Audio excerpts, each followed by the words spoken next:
Time now for Michigan's #1 outdoor radio show, Mike Avery's Outdoor Magazine. Mike Avery has covered the outdoors in Michigan for more than 4 decades, and that tradition continues today. Outdoor Magazine is brought to you by Jay's Sporting Goods, the Eider Insurance Group, Angler Quest Pontoons, the Forward Corporation, Primal Outdoors, Security Credit Union, Offshore Tackle, Garber Chevrolet, Rapid River Knife Works, and by Michigan Brand Meats. Now, here's Mike Avery. Well, thank you, Ken Hunter, and welcome to another edition of the Outdoor Magazine radio show right here on the Outdoor Magazine Radio Network on more than 30 radio stations across the great state of Michigan. Yes, this is a radio show. You might be hearing it as a podcast, and if so, I appreciate that, but this is a radio show. It is a Michigan-based radio show for 3 hours each week on more than 30 radio stations across the great state of Michigan. I talk about the outdoors, the history and tradition of the outdoors and the outdoor lifestyle here in the great state of Michigan, and especially and occasionally beyond. Topics we include hunting, fishing, shooting, trapping, talk about wildlife issues, conservation issues. Sometimes we get into a little bit of the political side of things as it pertains to the outdoors. We even have some wild game cooking. What I don't talk about traditionally is the non-consumptive side of the outdoors. And by that I mean hiking, camping, bird watching. All of those are wonderful, viable activities. I encourage anybody to get involved in the outdoors for any reason. But I don't spend a lot of time talking about those non-consumptive areas. Now, why is that? I've asked myself that question many times. I think it's because the non-consumptive side of outdoor recreation is not under attack. Nobody wants to take away bird watching. Nobody that I know of, wants to make it so you can't go camping. But there are a lot of forces out there who would love to take away your ability to hunt and fish and shoot and trap and maybe even fish, depending on how crazy the group is you're talking to. So in my mind, this is a cause that is worth promoting and defending and encouraging people to get involved in and talking about. Because the outdoors is a big part of our Michigan tradition. As a state, we have a lot of companies here involved in hunting and fishing. We have a history of an outdoor lifestyle in our state that goes back for generations. So this history is a statewide part of our culture, but also for me, it's very personal. I grew up and I'm part of a family of outdoors men and women. I never knew my great-granddad, but my grandpa hunted and fished. He was very good at it and very knowledgeable. And he didn't have side-scan sonar, and he didn't have GPS. He didn't even have a depth finder, but the guy could catch fish. He looked at things from an interesting perspective. For example, if the wind was from the east, he wouldn't even go fishing. He's like, it's not worth it. I'm not even going to waste my time. He'd get up in the morning, he'd walk out on the porch, he'd look at the wind, the sky, the weather, the humidity, the whatever. He could just sense it all. He never had to look up the weather app on his phone to see what it was going to be like. He could just tell. But he took that knowledge and he passed it down to my dad. My dad is no longer with us, but on this Father's Day weekend, I'm thinking about him, as I often do. I credit him for teaching me about the outdoors. Any small level of knowledge that I have, in large part, came from him. He knew far more about hunting and fishing than I ever will. Now, I suspect, and I never had this conversation with him, I wish I would have, I suspect he felt the same way about his dad. I bet he thought that his dad, my grandpa, knew more about the outdoors than he did, my dad. I feel the same way about my dad. So we passed it down from grandpa, dad, me, who's now a grandpa, to my kids. My son James is an avid outdoorsman. He is an excellent hunter. He's an excellent angler. I will say, I'll tell you flat out, he's far better at it than I am. because he looks at it from a different perspective. He looks at it from trying to dissect what's going on and pay attention to the details and figure out what the movements and the patterns are going to be. For me, I don't spend that much time outside of just the activity and enjoying the moment. But then my son James passed this knowledge and this love along to his grandkids. By the way, I have a new grandson coming in October. So for me, the history and tradition of the outdoors continues. And this 3-hour outdoor magazine radio show is just one way of helping to encourage that and promote that and defend that any way that I can. So I appreciate you being along with us. I do have a bone to pick, though, with Mother Nature. Mother Nature, why is it? Just tell me why. Just give me one reason why. On the days that I can fish, you make it blow like crazy. And on the days that I'm not working and available to fish, on the days that I can fish, you make it blow. And the days that I can't fish, no. I got to take a drink of coffee. When I'm available to fish, the wind blows. When I'm working, the wind doesn't blow. Like today, I'm here in the studio. I couldn't go fishing, so it's not windy. It's been crazy windy. Between that and, my granddaughter Addison has been involved in the state softball tournament, which was very, very fun. That's taken up some time, and I was glad to be part of every game. But I haven't been able to get out much. We saw the same thing last weekend in Linwood Beach Marina on Saginaw Bay for Walleye for Warriors. The boats did get out, though. Listen, I know there are a lot of veterans fishing events across the state, all of them designed to thank our veterans and get them on the water, and they're all wonderful events, but Walleye for Warriors is the only one that I personally am involved in, and it was just another fantastic event. Thank you, everybody at Walleye for Warriors. Thank you, everybody at Linwood Beach Marina. Vets, God bless you. You have much respect from me. There will be another Walleye for Warriors event next year in June, like the 7th, 8th, somewhere in there. Put that on your calendar now. Something else to put on your calendar. The first annual, I think it's going to be an annual, I hope it is, Mike Avery Outdoors Charity Golf Outing. This will be Monday, July 29th at the West Branch Country Club, obviously, in West Branch. That's only, 6 weeks away or so now? I would encourage you to get involved because we're raising money for what I think is a very good cause. It is MUCC's Youth Camp. MUCC is Michigan United Conservation Clubs.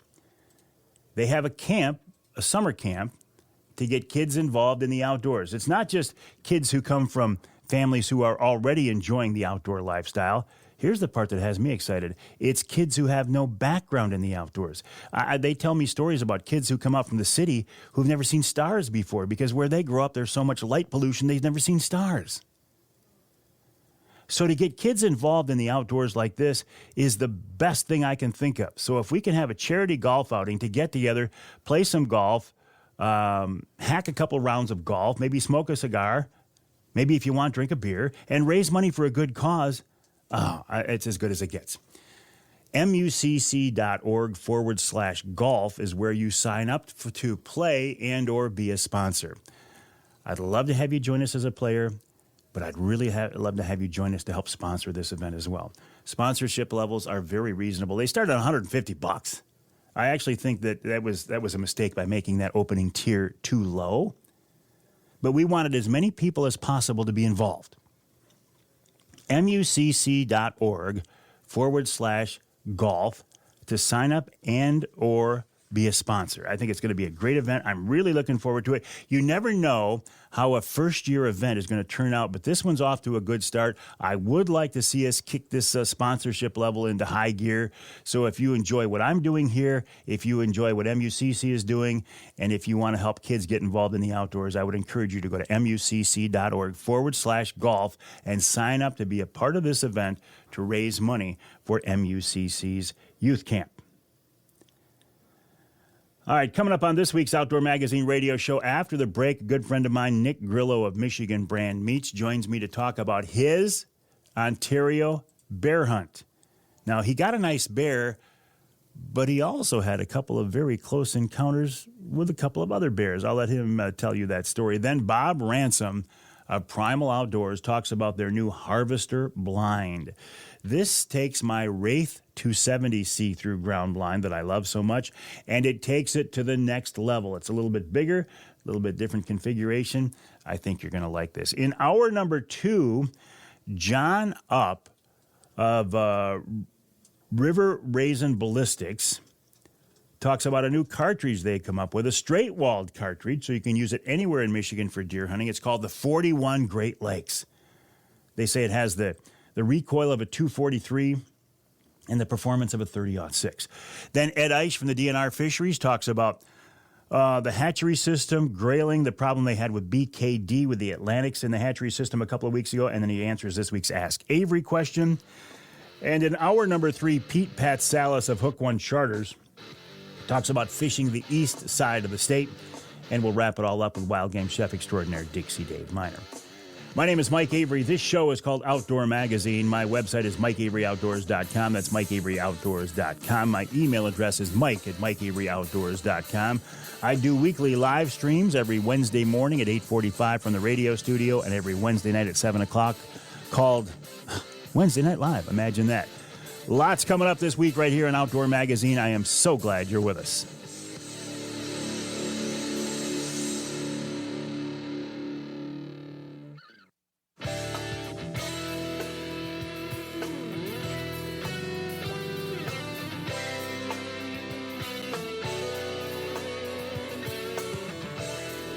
You can hear the Outdoor Magazine show in Battle Creek on WBCK, that's 95.3 FM. You can hear us in Lansing on WILS, 1320 AM, and you can hear us north of the bridge in the Sioux on WKNW, 1400 AM. This segment of Outdoor Magazine brought to you by Matt Smith, Outdoor Realtor. Matt, a longtime friend of mine, he's a great guy and an expert at finding recreational properties and vacation homes, and he can help your family turn a dream into a reality. What does that mean? It means you sit back and you think, okay, we're waiting for the perfect time to get this cottage, this place up north, this hunting land, whatever it is. Okay, I'm waiting until we have a whole bunch of money saved. We're waiting for interest rates to come down. We're waiting for prices to come down. Well, if you keep waiting and waiting and waiting, it's likely never going to happen. Matt can help you walk through this maze of how to get things done. Check him out online at Matt Smith Outdoors. He's on Facebook and Instagram, Matt Smith Outdoors. And by the way, if you're looking for a new home as your primary residence, Matt can help you out there as well. Again, that's Matt Smith Outdoors on Facebook and Instagram. While you are online, please check out my website, MikeAveryOutdoors.com. Then jump on over to MichiganBrand.net. MichiganBrand.net, the website of Michigan Brand Meats, a partner of mine, good people, friends of mine. Nick Grillo is one of the members of the Grillo family who own Michigan Brand Meats. He's also a great friend of mine. Nick is a hardcore hunter. He's a hardcore angler, and he joins us now on the Outdoor Magazine phone line. Nick, welcome back. How are you? Great, Mike. Thanks for having me, man. How are you? I'm doing just great. I'm a little bummed because I haven't been able to get on the water lately because it's been so windy, but I'm also a little bummed. Well, not bummed. I'm happy for you that you had such a wonderful trip up at White River, Ontario, Canada, hunting with Ron St. Louis of Northern Wilderness Bear Outfitters. You know how much I love bear hunting, and you had quite an adventure, didn't you? Yep, sure did. I fell in love with it up there just like you, and I learned it from you. You told me all about White River and about Ron and all the guys up there, and this was my 4th year, I think it was, up there, and yeah, I had one to remember for sure. Well, you went up there bow hunting, right? You were using your compound. Correct. Hunting from the ground. I think you were hunting out of a Primal Wraith blind. Correct, yep. Yeah, the 270. And as you know, you're right on top of the baits. My bait was right 12, 13 yards away. And, yep, I had a couple bears come right up and peek right in the window and had to see what was inside this blind that showed up. And they're not aggressive. They're just being curious. But to have a bear come up that close it does get your blood pumping. Oh, it sure does, right? The first night, actually, it was the second night. I didn't see anything first night. But luckily, he came in totally opposite of what a bear does. He came in breaking sticks and just walking and slamming into trees, just didn't really have a care in the world. So I heard him, and I looked, and I saw him, and he just kept walking straight at me. And I said, oh, man, he's coming right for the blind. And sure enough, he came right to the corner and sat right against the blind and started sniffing it, and he even poked his head in, and I sent you those couple pictures, yeah. Yeah. How cool is that? He eventually wandered off. You hunted the rest of that night. Did you see anything else that night, Nick? Yeah, that night I did see a shooter bear also, but that little bear was there for 3 hours. 3 hours? Acting like he was the king of the bait. He would go to the bait, come back and sit by me in the woods, go to the bait, come back. There was 2 or 3 times that he laid right against the blind, Mike. I'm not joking. His butt was touching the blind, and he laid right down. And there was a couple times he'd lay, 5-10 feet away, and he just lay there for 10-20 minutes. And I never really caught him snoring, but I'm sure he took a little cat nap and then went right back to the bait. And I'm just thinking, like, man, this little guy's acting like he's the king of the bait, so maybe there's no other bears around. But then sure enough, I saw a big one that night, came right in, and I drew back on him, but I didn't get a shot on him until I think it was night 5. So I had to sit on the bait for a little while, but we made it happen. That's interesting. I would have thought the same thing. That, usually when you get a small bear, smaller bear, not a big adult bear, when they come into a bait, they're a little hinky. They're a little skittish because, they're afraid of the bigger bears that are going to come in there. The fact that this bear came in and was so relaxed, I would have thought the same thing, Nick, that there was not a bigger bear on that bait. But that one that snuck through there right at dark that first night, he was a pretty good bear? Oh, yeah. Yep. He had big head on him, big front paw, so I knew he had to be a boar. And he was. I'm pretty sure he's the biggest one I've ever laid eyes on while I've been up there hunting with Ron. Yeah, so I was, and like I said, I drew back on him, and he acted skittish, where he came in and grabbed the bait and ran off, came back and grabbed another bite. So it was just still kind of odd behavior for, like you mentioned, you see smaller bears usually are the ones acting like that. And this one could have easily been the king of that bait, so I don't know what was going on. So you didn't get a shot? What, he didn't stick around long enough, or what? Correct. Yeah, he did that 3 times that night, but I drew on him, but I never got a clean shot at him. And then he actually did the same. I think it was 2 nights, or maybe it was the next day. And then, like I said, day 5, we finally got him to come out. It was pretty early, about 2.5 hours before dark, and he was still kind of acting the same, a little skittish of the bait, but that time he stayed still long enough right behind the bait. I had a perfect, clean shot. Beautiful. So, yep, it was a great experience. Well, and speaking of experiences, I want to go back to this other bear who was so he wanted to be your friend, apparently. I mean, he followed you right out to the truck one night? Yep, that was another, sit on the edge of your seat night. So this was, I think it was night 3. Or no, it was night 4 because it was the day before I shot mine. But same thing, I had him near me for about 2 to 3 hours that night. But this time he was sitting on the back window and kind of the back corner I was sitting on. And same thing, just kind of sitting there, taking a peek in the blind. But out of nowhere, he kind of hopped on his back legs to push in the window. And he put his front paws on the window and pushed it in as I was sitting in that back corner. So I kind of jumped, and at the same time, his paws came through the window and hit me in the arm, like in the elbow area. So that time I definitely had to let him know I was there. I threw up my arm. I said, hey, get out of here, bear. And that almost made me run back to the truck that night. Man. But then he left about 20, 30 minutes before dark. So I got out of there, and I got about 140, 50-yard walk back to the truck. And walking down the 2-track, and about halfway, there he is behind me, just following me back to the truck. Man. And he's curious, though. Exactly, yeah. He's not showing any signs of aggression. He's just curious. But still, he's a bear. He's got teeth. He's got claws. It's interesting. And as you know, I mean, you can take rifles to gun hunt in Canada, but you can't take handguns. No. So I was up there with just my bow, and I've done that every year.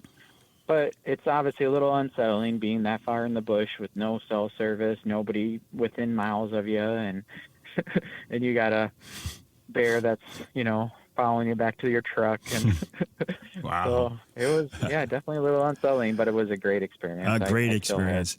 And then, okay, so the one that you did shoot, do you think it was that same big one from the first night?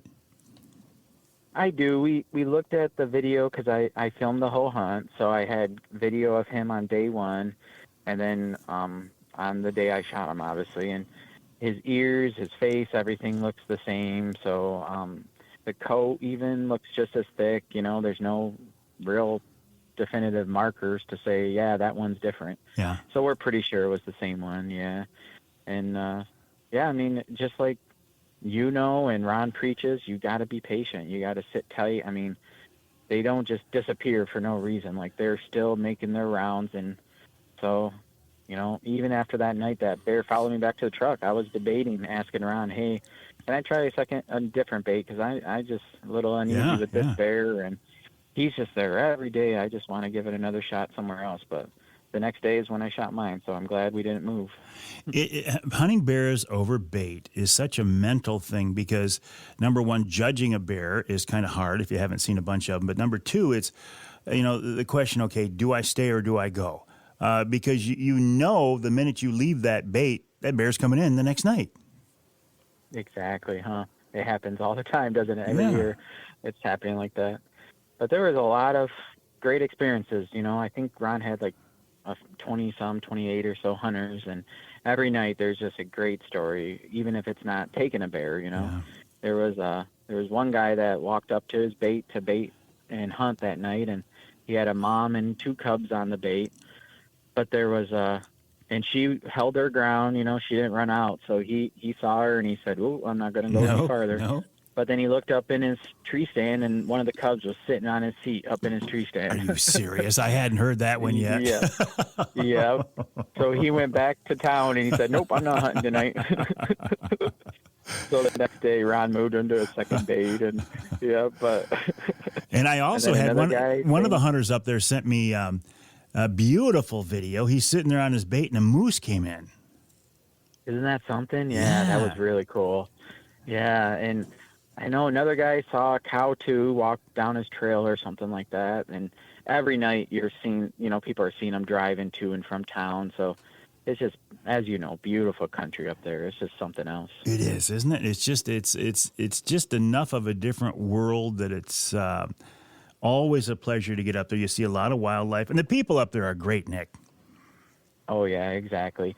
Even if they don't, if it's not Ron and his boys or Bill who are running the operation, just the locals who come out just to say hi to the people, and then you're in town, just everybody's so dang friendly. It's just, I love it up there. It is. I know you shot yours with a bow. I think you were using a Michigan-based wreck, weren't you? Broadhead.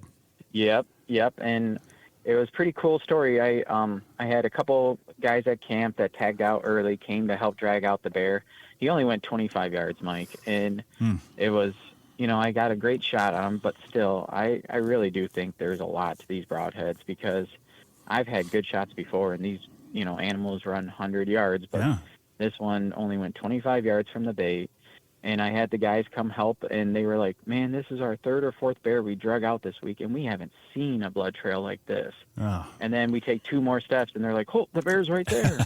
And they're like, "Man, yeah, you got a great shot, but man, look at that blood trail on both sides of the trail." It was just, so, and I've got a couple bears with them. I got a couple deer with them, so I really love them.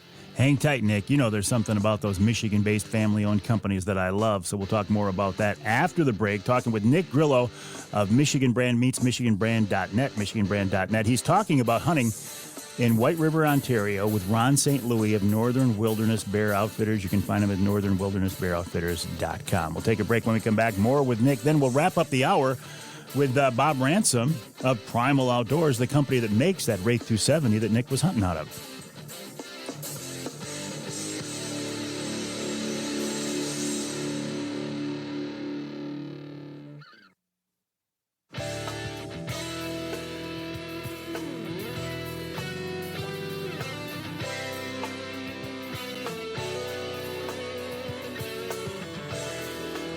You can hear the Outdoor Magazine show in Alpena on WZTK. That's 105.7 FM. You can hear us in Holland on WHTC, 1450 AM, 99.7 FM. And you can hear us north of the bridge in Iron Mountain, WMIQ, 1450 AM. This segment of Outdoor Magazine is brought to you by Premier Maritime Training. If you've ever wanted to get your captain's license, I think this is your best bet. Captain John Littlefield taught my captain's class, and he can help you become a licensed charter captain as well. Check out the website, pmtcaptains.com, for more info. That's pmtcaptains.com. John has classes across the state, and I'm sure you can find one that fits your schedule. That's pmtcaptains.com. We're talking right now with Nick Grillo of Michigan Brand Meats, michiganbrand.net, michiganbrand.net, talking about a bear hunting trip in Ontario. Nick, the bear you took was with your bow. It was a Michigan-made Rec broadhead. I'm curious, was it an expandable or a fixed blade? It was an expandable, yep. And I've been debating and try the new ones that they came out with last summer. I think you got those ones, right? Yeah, I've used. Well, no, I haven't used the new big ones yet. No, I haven't. Okay. Yeah, I was debating switching to those, but I still have a couple left from these first couple years that I've been using them. So, but yeah, last year I shot 2 deer with my bow. I shot a bear last spring as well, and the year before I think was my first bear with a Rec broadhead, and they haven't failed me once. Everything I flung an arrow at has held true and worked just like you wanted to. So, Nick, you're a hardcore outdoorsman. In fact, during the commercial break here, you and I are texting back and forth about when we can get back out on Saginaw Bay on the water. It's part of your DNA, isn't it? It is, yep. And we talk about all the time, Michigan, yeah, we can sit here and complain all the time about the DNR doing this wrong or the state does this wrong, but can you think of a more beautiful state to live in? I mean, we have everything you could ask for between salmon and a world-class walleye fishery and all of our hunting opportunities. It's such a beautiful state. Yeah, it absolutely is. Let's talk about Michigan Brand. Got a couple minutes left here. A family-owned, Michigan-based company. You guys have been around for more than 40 years now. Yep, and going strong. We have our 2 facilities, one in Bay City, one in Frankenmuth, as you know, and we have 2 shifts at both facilities. We're in like 28 or something states across the country right now. We have over 400, almost 450 stores just inside of Michigan alone. Anything from the mom and pop bait shops to Ford gas stations to big chains. And yeah, we love it.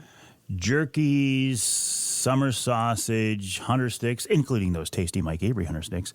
But you guys also, I mean, the company started out doing processing deer. Do you still process it all, or have you grown out of that? So we still do, and we don't do any whole carcass animals anymore, to where we used to take in deer and skin them and do everything from steaks and burger, and we would still make the sausage and jerky, but we're a full USDA plant facility, so we're inspected daily, and they just had a lot of issues with doing this inside the same building, even though it was kept separate and everything. Sure.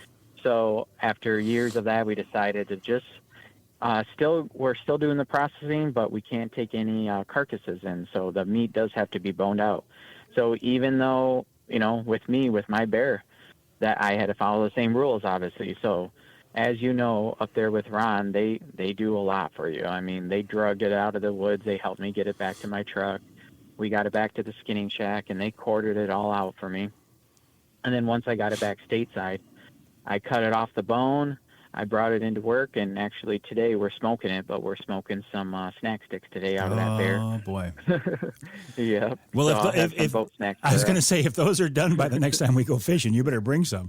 Exactly, huh? Yep. And last year I actually did some jerky out of my bear last year, too, and that turned out really good. Was it?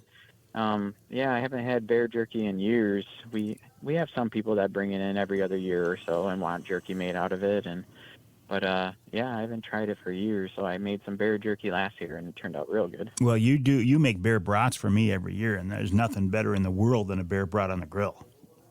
Oh, yeah, there you go, exactly. And That's what I was thinking of doing this year too. But I was like, man, I just haven't had snack sticks in a while. I haven't made any out of my deer meat or my bear or anything like that. And that's what I kind of thought in my head as a boat snack or something to throw in your cup holder when you're driving to and from work. So, boy, a boat snack sounds great, Nick. And I love Michigan brand products. I love the fact that you guys are family owned, that you are Michigan based, that you've been in the industry for so long, and the fact that you are such avid outdoorsmen too. That does mean a lot to me. Plus, great products.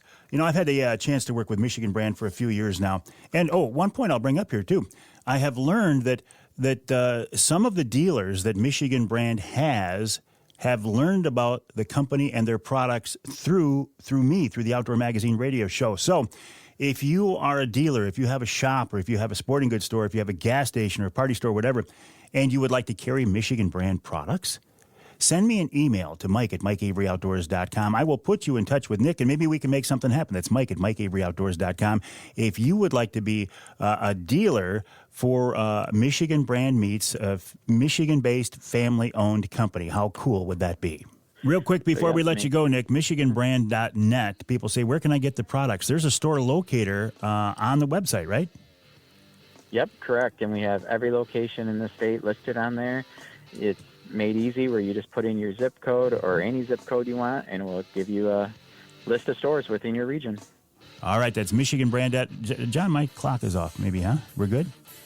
Michigan Brand. Thank you, Nick. We'll talk again. In fact, probably fishing.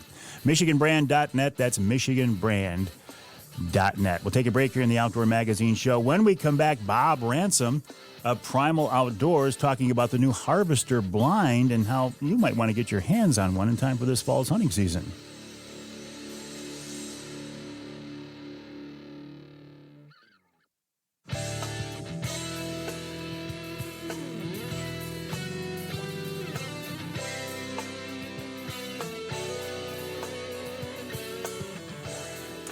You can hear the Outdoor Magazine show on more than 30 stations across the great state of Michigan, including WMIC, in Sandusky, 660 AM, 95.3 FM, WKBZ in Muskegon, 1090 AM, and WNBY in Newberry, 1450 AM. This segment of Outdoor Magazine is brought to you by VersaSkins. Just change your skin for the season you're in. Why buy a bunch of different sets of expensive hunting clothes when you can buy one good quality set and snap on and zip on an outer shell of a different camo pattern?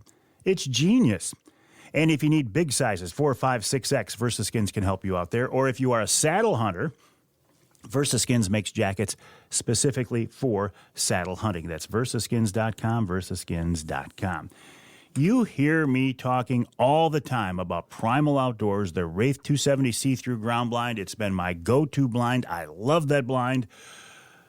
And it maybe will stay my favorite blind, but maybe not. Bob Ransom is a name you know. He is an icon in the outdoor industry. He's a Michigan guy. He's been around the hunting world for a long time, and he's got a brain that does not sleep. He's always thinking about how to improve the products at Primal Outdoors, and he's with me now on the Outdoor Magazine phone line. Bob, welcome back to the show. How are you?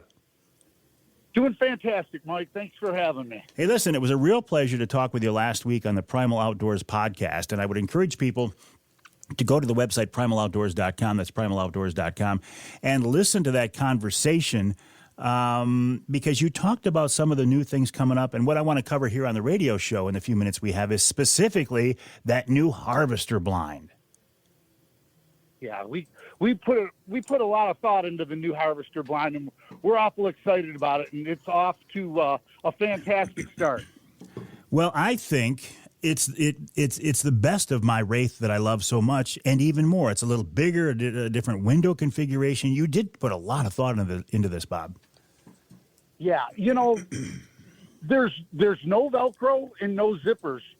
That's some of the nice features about it. No Velcro and no zippers means, no noise. It's very silent getting in and out. Right. Yeah, there was as much as I love the Wraith, when you get into that thing in the morning, when it's dead calm, or get out of it at night, there's no way you can get out of there and make that zipper quiet. So to have the door close magnetically, the vertical windows in the front to me is a huge thing. They're still see-through windows, but the vertical windows really allow you more flexibility if your blind isn't perfectly level, or if your bait, or if your game is below you. Nice job, Bob. Well, thank you. We integrated horizontal and vertical windows. They're silent slide windows, of course. And, it's got the one-way see-through fabric, so you can see right out through the window covering, and game cannot see in. You know what else I love is the panel, the nylon panel that you can put on those windows, where if you want to keep the sun from coming in and shining on you. In the past, I've just put a black T-shirt up there. Well, this comes right with the blind now. Another great move, Bob. Yeah, we put blackout panels on the horizontal windows to do just what you said, knock down possible light coming in, which reduces the opportunity for game to silhouette you. Also, a gear shelf from the top, real nice to put things in, and something very innovative that really got my attention. You put I'm going to call it, for lack of a better term, a light package in this blind. That we did. And in the back, there's an LED light strip that you can turn on if you need light inside your blind, whether you're coming or going. It shines up white, or it shines up green, or it shines up white and green. The footprint a little bigger than the Wraith, too? It is. It's 62 by 62, where the Wraith is 58 by 58. And what that does, Mike, is for, if you're gonna bow hunt, it's just a little bit extra room, and that extra room makes a big difference. It does, and if you want to put two people in there, you're hunting with a kid or something, it gives you just enough more room, I think, to make it more comfortable. Yeah, if you're using a crossbow, or if you're bow hunting with a compound or even a long bow, you can make it work with the little bit extra room and the vertical windows in the corners. All right, so I got to believe for all this, we're going to pay a little more than the Wraith, right? What do these come in at, Bob? $199 retail. That's a pretty good price. Yeah. And the big question is, when and where do we get them? Okay, so they'll be available mid-July at 6th Grade Outdoors, Northwoods, and Dunham's. And the website? And the website, of course. The website, Primal Outdoors, primaloutdoors.com, primaloutdoors.com. By the way, if you want to see a video of what this new harvester blind looks like, you can go to the website, primaloutdoors.com. You can see it there. I've also posted it on my YouTube channel and my Facebook page. Bob Ransom of Primal Outdoors, congrats on another great product. I have not had a chance to hunt out of it yet. I'm really looking forward to it, and I think it could become my new go-to blind. Thank you very much, Mike. Bob Ransom of Primal Outdoors, primaloutdoors.com, a guy who's been around the hunting industry for a long time. If you think about portable ground blinds, portable pop-up ground blinds, you can pretty much thank Bob Ransom for having his hands in it somewhere along the way. I'm real excited. It's primaloutdoors.com. The new blind is called the Harvester. I will talk more about it as I get a chance to actually hunt out of it. We'll take a break here for the top of the hour. When we come back, John Upps talks about the new 41 Great Lakes straight-walled cartridge, and Ed Eish from the Michigan DNR Fisheries Division in Hour 2 of this week's Outdoor Magazine.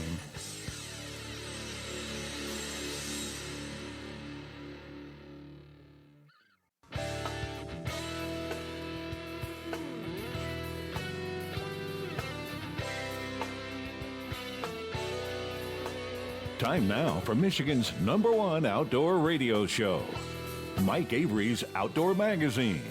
Mike Avery has covered the outdoors in Michigan for more than 4 decades, and that tradition continues today.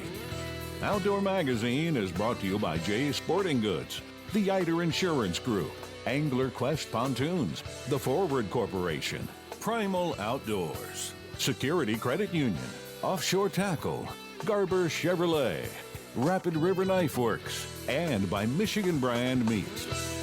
Now, here's Mike Avery. Indeed, this is the big guy, Mike Avery. Thank you, Ken Hunter, for that introduction, and welcome to hour number 2 of this week's Outdoor Magazine radio show, heard on more than 30 radio stations across the great state of Michigan on the Outdoor Magazine Radio Network. And I do think the best way to listen to this show, if you can, is on your local radio station. I'm a huge, huge fan of radio. I mean, radio was the original form of mass communication. It's still strong, still viable today. If you listen on your local radio station, you get your local news and weather and sports, even your local commercials. Maybe there's an ad, maybe there's a sale, something you want to take advantage of. So if you can, please listen on your local AM or FM station. If you can't, if your local station doesn't carry all 3 hours of the show, or if you live in some part of our state not covered by the broadcast signal, isn't it nice to know that there's a podcast version of the show available? Podcasting.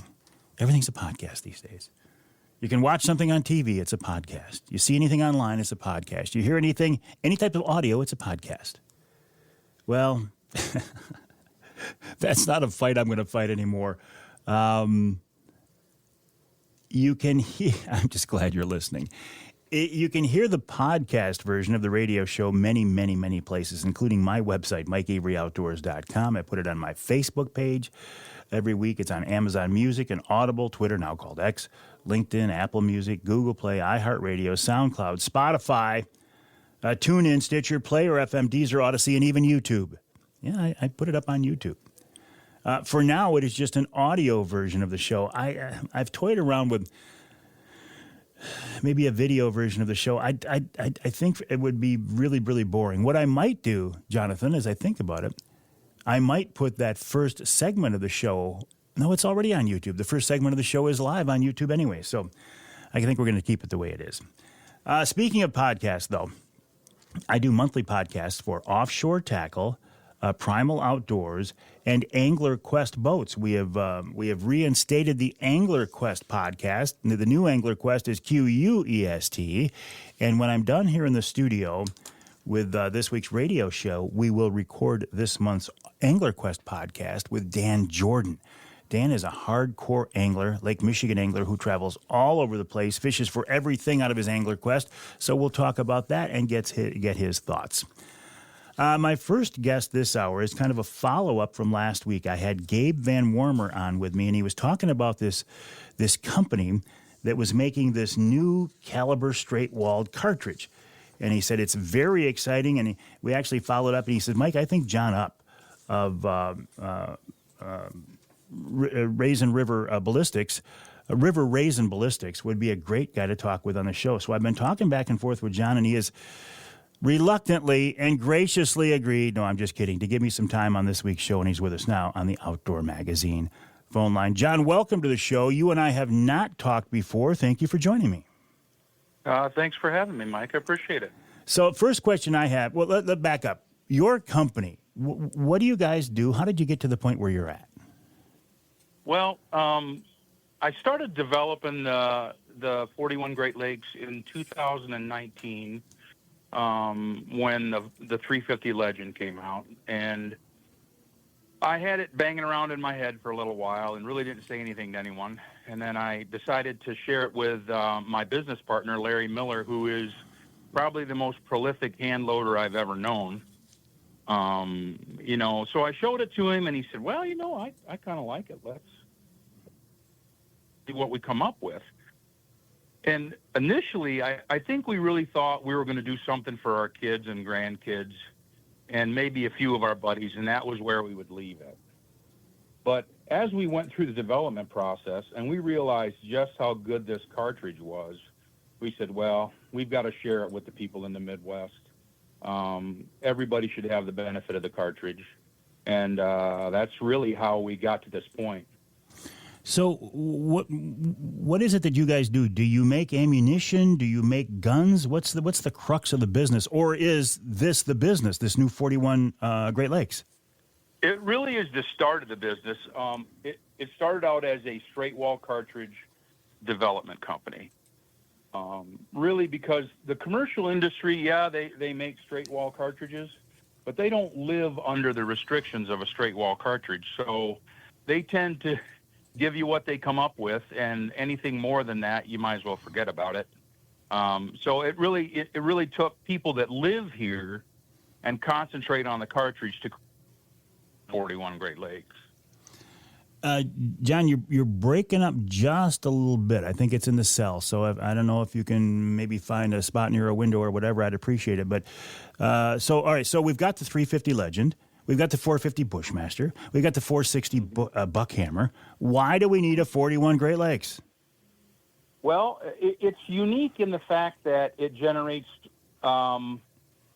345 to 650 foot-pounds more energy than any of the other three, and it is faster than any of the other three.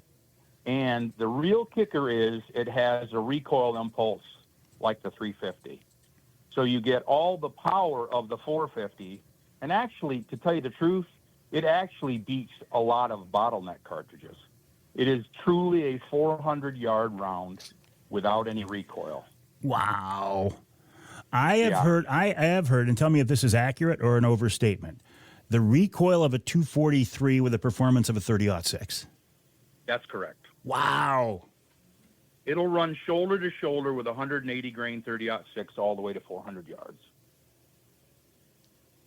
Well, listen, I'm no ballistics expert, and I'm not a hardcore gun hunter, but that would become my go-to deer gun here in Michigan because you can use it across the state.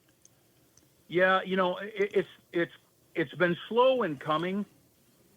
Guys have realized, hey, if I'm going to have one gun, this is the gun to have because it translates all over the place.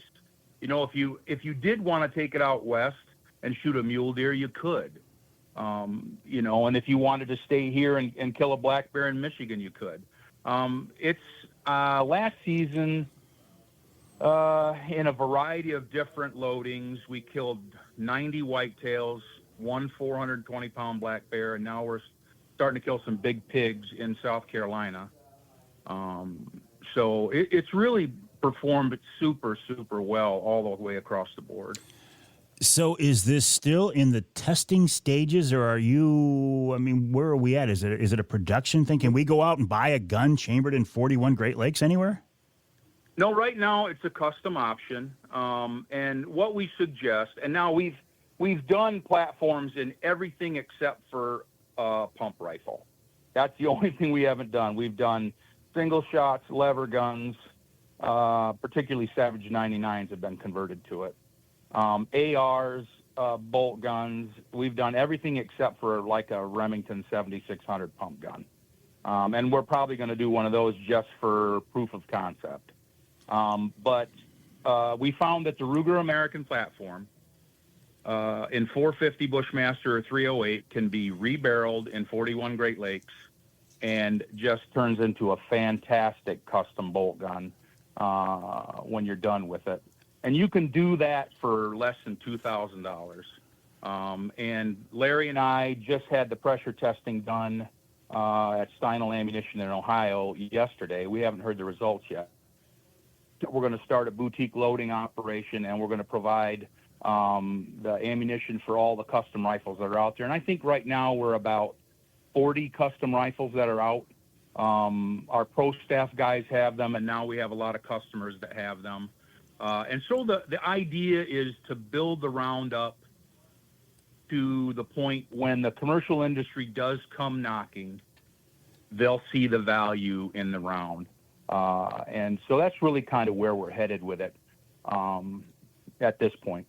So do you make those barrels then, or would a customer have to go to somebody else to get that done, or would you make the... They could.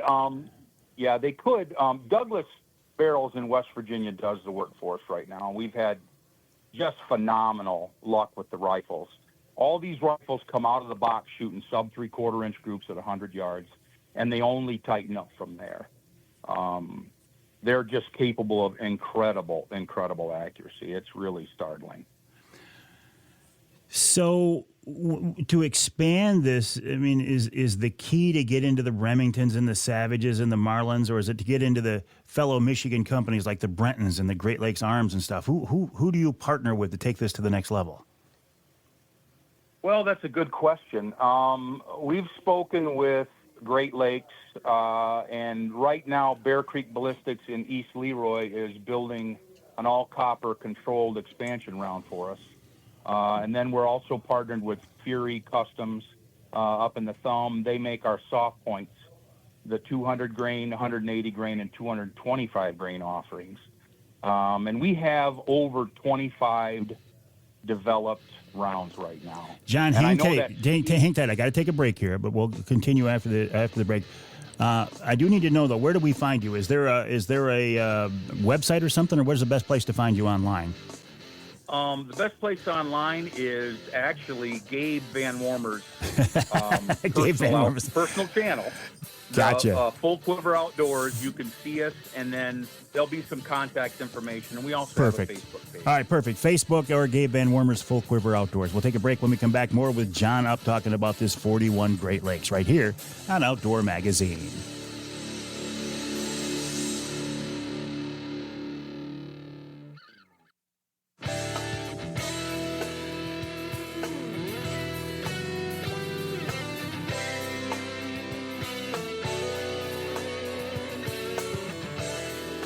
Welcome back to Outdoor Magazine. You can hear the show every week on more than 30 stations across the great state of Michigan. It's a 3-hour show talking about the history and tradition of the great outdoors, hunting and fishing, shooting and trapping. You can hear us in Caro on WKYO 1360 AM. You can hear us also in Caro on WIDL 92.1 FM. Let's go to Tawas. You can hear us in Tawas twice each weekend, by the way. WIOS 1480 AM, 106.9 FM. And you can hear us north of the bridge. Let's go to Marquette this time, WDMJ 1450 AM. This segment of Outdoor Magazine is brought to you, well, by the company that makes this sound.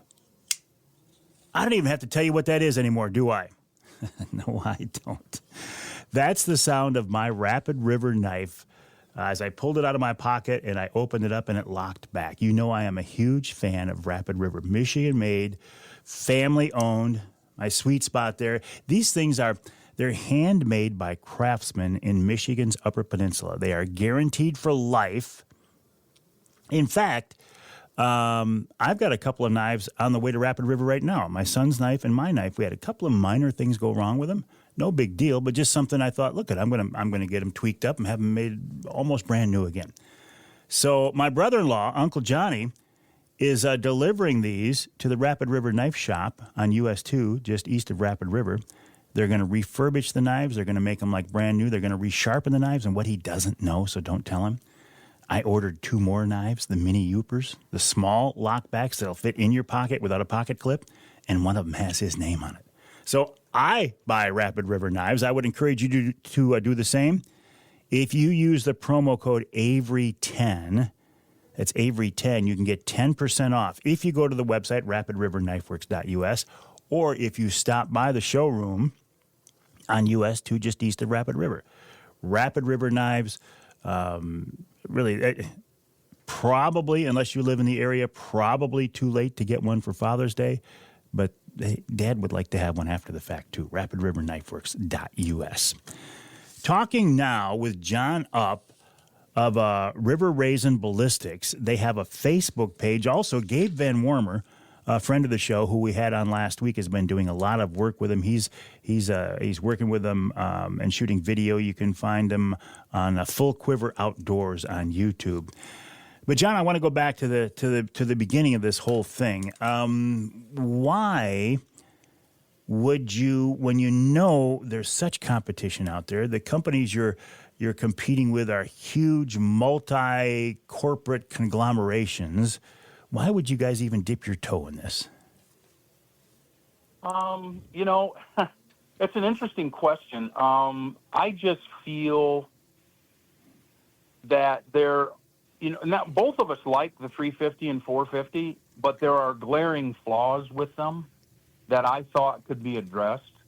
And, like I said, when we first started, I kind of thought we were just going to keep it to our friends and family and children and grandchildren and stuff like that. But once we realized how good it was, we said, well, we got to try and market it and see if we can get it to in all the straight wall states, which there's a lot now.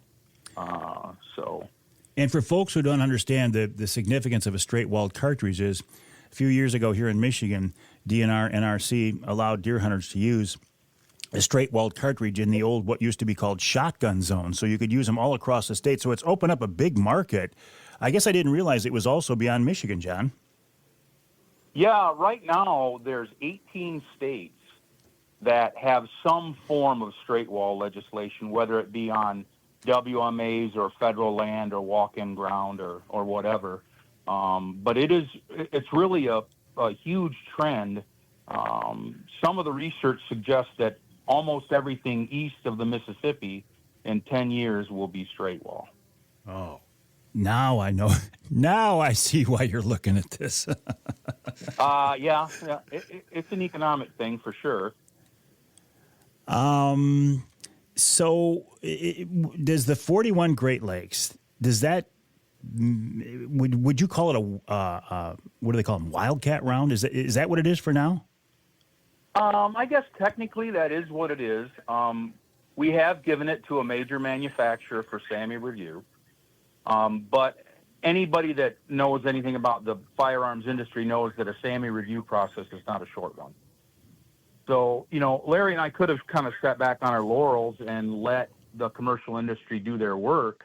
But we thought, you know what, why don't we just keep building the brand and building around and try and keep it in the public eye. And so that when the commercial industry did catch up, they would have a really firm foundation to build from with the 41. And how do you keep it in the public eye? I mean, if you're not building rifles and such under your own brand name, how do you keep the name out there, the concept, the caliber out there? Well, we've got about 8 gunsmiths throughout the state that are willing to build 10 to 25 custom rifles in it. And so that will create the market that we need to load for the round. So, there's going to be a ability of rifles. And like I said, you can put together a Ruger American or a Savage Access 2 or something like that, really quite inexpensively, and have really a nice custom rifle when you're done. The key, though, I think, and I'm just talking out loud here, thinking out loud, the key to really taking off would be when a Savage or a Great Lakes or somebody starts building production guns in a 41 Great Lakes, right? Yeah, absolutely. Absolutely. And, most of them, actually, we've partnered with a custom AR manufacturer called Obsidian Rifle Works in Kalamazoo. And he is going to be putting out 200 uppers, complete rifles, and barrels by November of this year. Oh, so you're there's going to be... Yeah. Oh, yeah. You're getting traction Yeah, here. there's going to be... Yeah, we're heading in a positive direction. We're doing it incrementally, but and there's been a lot of places that have said they will carry the boutique ammunition, they will carry the rifles, and right now we're in negotiations with some larger stores and chains up north. So we'll see if we can get them in there, but that, it's mostly mom and pop shops that are willing to help us out. So there will be some availability. People are going to have to be patient, but there should be some products and rifles available by this fall. You talk about it being accurate, extremely accurate, out to 400 yards. That's realistically, that's 2 to 3 times the distance of most Michigan deer hunters will ever take a shot at. That's a fact. That, and we realize that, and we've been having conversations with the pro staff guys and customers, and we're like, listen, just because something will do something doesn't mean it's a good idea to do it. It requires practice, and when I say practice, I mean several boxes of ammunition a month for months before the season. Most guys aren't going to take even a 200-yard shot, not around here. But we thought it was important to at least give somebody the capabilities of that shot if they practiced it. But again, realistically, most guys don't shoot over 200. No, and realistically, most deer hunters, myself included, don't shoot as much as we should to have the proficiency level that we could and the confidence level that we owe our quarry to have. That's true. You know, we see it as an ethical responsibility to take good shots and to teach your children and grandchildren to take good shots. And one of the benefits of the 41 is you have all the power of the 450 and even bigger rounds than that, 308, 358 Win Mag. I mean, it matches up ballistically with a lot of bottleneck cartridges. And it gives a kid that kind of power without any recoil. And so it doesn't develop bad habits, flinching and et cetera. You know, so it's really been beneficial for the kids. Yeah, I was just thinking about that. If you can get a kid or a new shooter out there and, you know, put some rounds down range and not beat themselves up. I mean, heck, I look at 450 is a great round, but I don't really want to shoot it myself. Well, you know, if you ever shoot an entire box of 450 at the range, you will remember the experience. Exactly. Let's just put it that way. You know. And you know, like I said, it's not a criticism of it. It is what it is ballistically, you know. The unfortunate thing with the 350, in our opinion, is it has become a young person's gun, and it was never designed for that.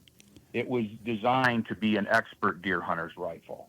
And if you have a miscue on a shot with the 350, you're likely to be chasing that deer for a while, and which is an unfortunate thing with hunting. Okay, this is really interesting. I need to follow up on this. The 350 Legend that is so popular in the state, now you say was not designed for the masses as much as it was the seasoned or veteran hunter. Wow. Yeah, that came from a conversation I had with one of the people that developed it at Winchester. Really? And he said that behind it was the idea that it would be, well, you know, I liken it to the 410. Whether people like it or not, the 410 became a kid's shotgun because of the low recoil. Yep. And it's really not a kid's shotgun. Much like the 28 gauge, it's an expert bird hunter's weapon. You know, so that's kind of the parallel I draw with the 350. No, I see what you're saying. That's very interesting. Well, listen, John, I've enjoyed this conversation. I wish you nothing but luck in this effort to get the 41 Great Lakes. I just love the name, if nothing else, right? 41 Great Lakes out to the masses. I'd love to tell you that was my idea, Mike, but that was Larry's. You could have told me that. I wouldn't have known the difference. No. I give Larry all the credit he deserves because he's the mechanics behind this whole thing. Well, all right. Listen, I'll give you both a lot of credit. River Raisin Ballistics on Facebook. Also, Gabe Van Wormer has been working with these guys. You can learn more on his Full Quiver Outdoors YouTube channel. John, enjoyed the conversation. Good luck on getting this 41 Great Lakes out to the masses, and you and I will stay in touch. And if they want to get a hold of me personally, they can call my phone number, 517-442-3708. All right, sounds good, John. Or if you want to get in touch with John, send me an email to mike@mikeaveryoutdoors.com, mike@mikeaveryoutdoors.com, and I will put you in touch with John Up of River Raisin Ballistics. We'll take a break. When we come back, Ed Eish of the Michigan DNR Fisheries Division right here on Outdoor Magazine.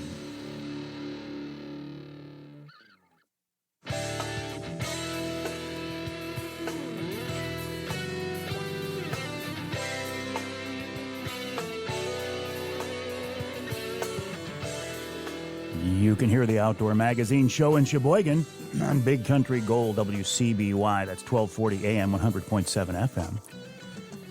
You can hear us in Flint on Sports Extra 1330 WTRX. And let's go north of the bridge once again. Let's go to Escanaba, the Riviera of the North. WCHT 600 AM, 93.5 FM. This segment of Outdoor Magazine is brought to you by the Linwood Beach Marina and Campground. Linwood Beach can be your year-round Saginaw Bay fishing destination. Linwood Beach was the site of the Walleye for Warriors event last weekend on Saginaw Bay. I had the the honor, the honor to be a part of that once again. I didn't fish in it, but I did help MC the event, and it was just a wonderful experience. I appreciate all the work that the folks from Walleye for Warriors put into it, the Bay City Elks, especially the folks at Linwood Beach Marina.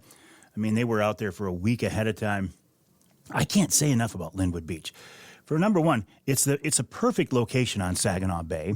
They have a beautiful boat launch. They have great facilities, a wonderful campground, and it's backed by really good, hardworking people. What more can you ask? The website, linwoodbeachmarina.com. That's linwoodbeachmarina.com. Speaking of Saginaw Bay and fishing, let's turn our attention now to Ed Eish. He is the Assistant Fisheries Chief for the DNR, and he joins us now on the Outdoor Magazine phone line. Ed, welcome back. How are you? Hi, Mike. Doing well. It's always a pleasure to be on your show. Well, the pleasure is mine. Man, you got a lot going on in your world, don't you? Yeah, it's a busy time.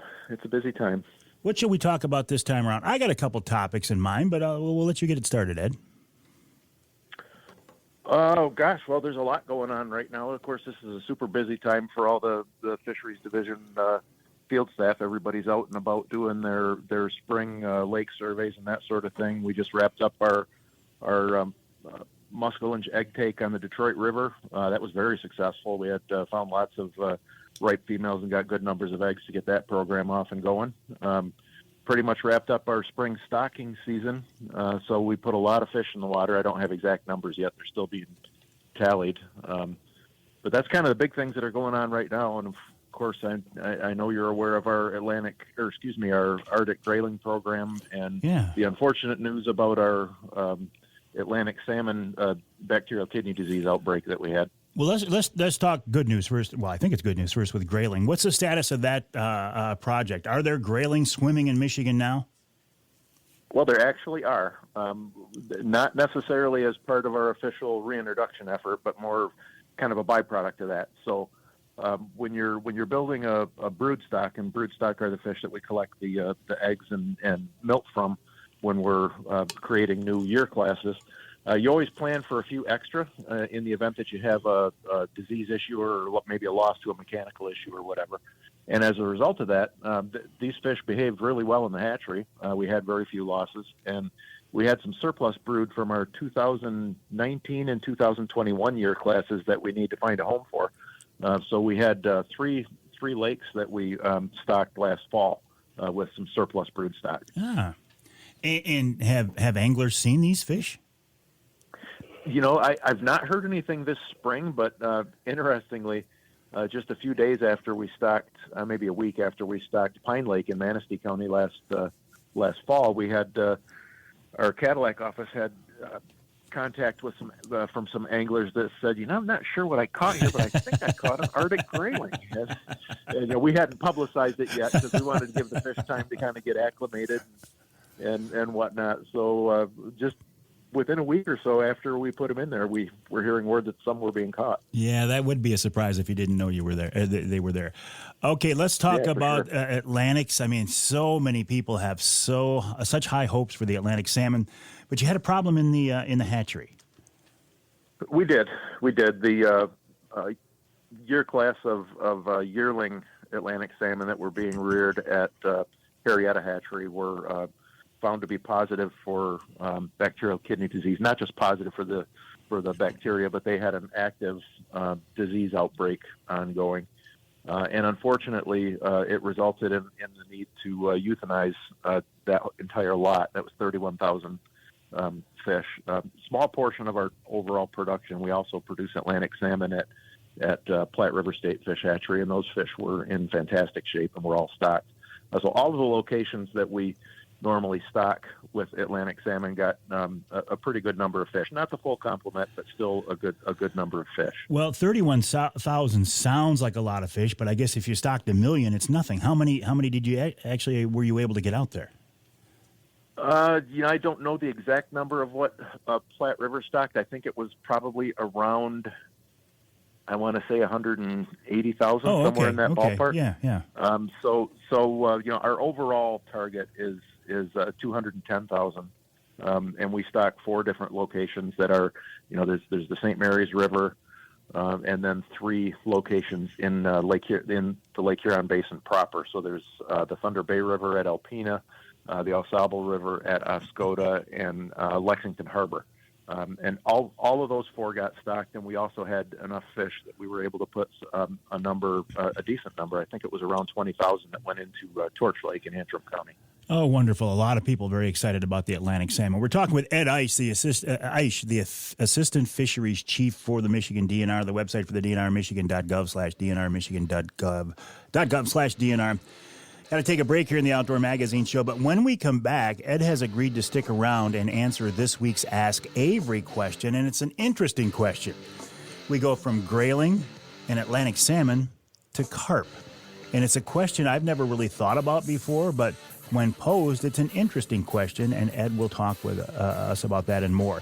Then coming up in hour number 3, Captain Pete Patsalis of Hook One Charters joins us to talk about Atlantic fishing on the east side of the state. Then we'll wrap it all up with wild game chef extraordinaire Dixie Dave Minar. All that and more this week right here on Outdoor Magazine.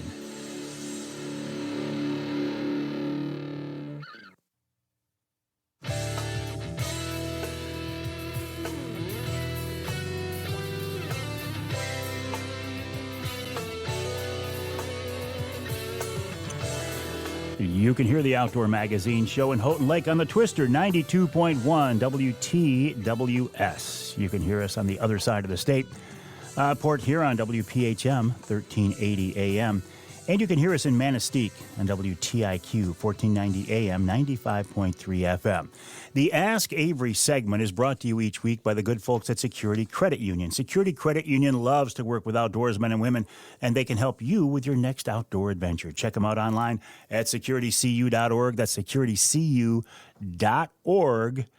To learn more. Now, the way the Ask Avery segment works is this is your chance to get involved in the content of the show. Ideally, you send me an email to mike@mikeaveryoutdoors.com. That's mike@mikeaveryoutdoors.com with a question that you would like me to answer directly or maybe pass along to the experts, maybe somebody at MUCC or DNR. That's exactly what happened this week as Joe Duckworth sent me an email to mike@mikeaveryoutdoors.com. And he says this. He says, every spring when fishing, I see all the carp spawning in the shallows. That's got to result in millions of eggs. It's common knowledge that the percentage of eggs that result in a mature fish is extremely low. Of course, many must survive, however.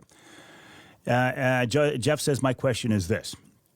Why is it that I have never seen a school of carp fingerlings or a school of 6-inchers? Where are they while growing up? In 6 decades of bow fishing, Jeff says, I can't say that I've ever seen a carp under 12 inches long. Now, that is an interesting question and one I had never thought of before. Ed Eish, Assistant Fisheries Chief for the DNR, has agreed to stick around for this segment and address that. Ed, that is an interesting question. It is. We don't get a lot of question about carp. So what is the answer? I mean, when I think about it, no, I've never seen a school of baby carp. You know, they're out there, and you know, when they're first hatched, it doesn't take them very long to hatch. Really short incubation period, just a few days, and then you know they've got a pretty small yolk sac, so they start feeding, actively feeding, pretty soon after hatching, just a few days really, and when they're first hatched, they'll stick around in a tight group. You know, there's safety in numbers, especially when you're that small. So you may have seen them and not realize what it was that you were seeing. But as they grow, and they grow fast because, you know, they hang out in that shallow, warm water and they eat ravenously, they start to become more solitary. You know, they still kind of hang in the same area as other carp, but they don't school per se. So they're out there, they're doing their thing. Largely, they're doing their thing at night. You know, they hang out in the nearshore habitats where there's a lot of weeds. You know, and they're down there rooting around in the muck on the bottom, and they're eating crustaceans and mollusks and other invertebrates and you know, detritus, which is decomposing organic matter, mostly plant material, that type of thing. So they're out there. You know, I don't have a good answer as to why you don't necessarily see them. It's very possible that you're seeing them and just not recognizing them as a carp because they're on the small side. Gotcha. So it's not that they swim off to some mysterious place and grow up and come back as adults. They're doing what baby fish all do. It's just that we don't recognize them as carp, or maybe, you know, they're active at night and we're not out there at night. That type of thing. Yeah, and they are definitely more active at night, no question about that. But that's also the time that bowfishers tend to be out too. So I totally get Jeff's question and understand why you would expect, or wonder why don't I see the smaller ones. And my guess is that when they're real small, they probably it's probably a selective advantage on their part to hang out, kind of deeper in the weeds where they're not likely to be so obvious to predators that might be coming after them. Well, it's interesting you say you don't get a lot of questions about carp. Carp are kind of carp and catfish are underrated fish, I think. Those who target those fish say that, look at these are absolute trophies. I know you guys fish walleye and bass and salmon and all that stuff, but these are game fish in their own right. Oh, they absolutely are. Catfish are in other parts of the world are highly, or other parts of the country, I should say, are highly sought after. And carp are a big-time game fish in Europe. And, there's a subset of Michigan anglers that go after them with fly fishing gear in the Grand Traverse Bays. I've seen multiple stories in the outdoor media over the last, decade or so of people that are going out and specifically targeting carp on a fly rod. And I've not done that, but I can just imagine trying to horse a, 15, 20-pound carp in on a fly rod's got to be an absolute riot. Freshwater bonefish. Absolutely. Well, listen, Ed, I appreciate you joining us to answer the Ask Avery question and also with an update on the BK situation in Grayling. I appreciate your time. You bet. Thanks, Mike. Appreciate the opportunity to chat with you. Always. Ed Eish, Assistant Fisheries Chief of the DNR, michigan.gov/DNR. That's michigan.gov/DNR. And again, a thank you to the folks at Security Credit Union for making each week's Ask Avery segment possible. Check them out online at securitycu.org. That's securitycu.org. By the way, Security Credit Union, one of the first companies to come on board as a sponsor of the golf outing, the charity golf outing. Security Credit Union, Northern Jack Pine branch of the National Deer Association. GFL Environmental Services, also a sponsor. My buddy Craig Plowman stepped up. Trophies Africa, Scott Keatsman of Linwood Taxidermy. My brother-in-law and sister-in-law, Uncle Johnny and Aunt Debbie, John and Debbie Craves, Yider Insurance, Heine Knopp Vernon Insurance. But we'd love to have you get involved as well. This is a fundraiser. This is an effort to raise money for MUCC's youth camp. We want to get kids involved in the outdoors. It's part of the future of our outdoor heritage. So we're doing something concrete, something direct, raising money for MUCC's youth camp. Love to see you get involved. As a player and especially a sponsor of this event, you can do either or both at the website, mucc.org/golf. That's mucc.org/golf, where you can sign up. We'll take a break for the top of the hour. When we come back, Pete Patsalis of Hook One Charters and, of course, wild game chef extraordinaire Dixie Dave Minar in Hour 3 of this week's Outdoor Magazine.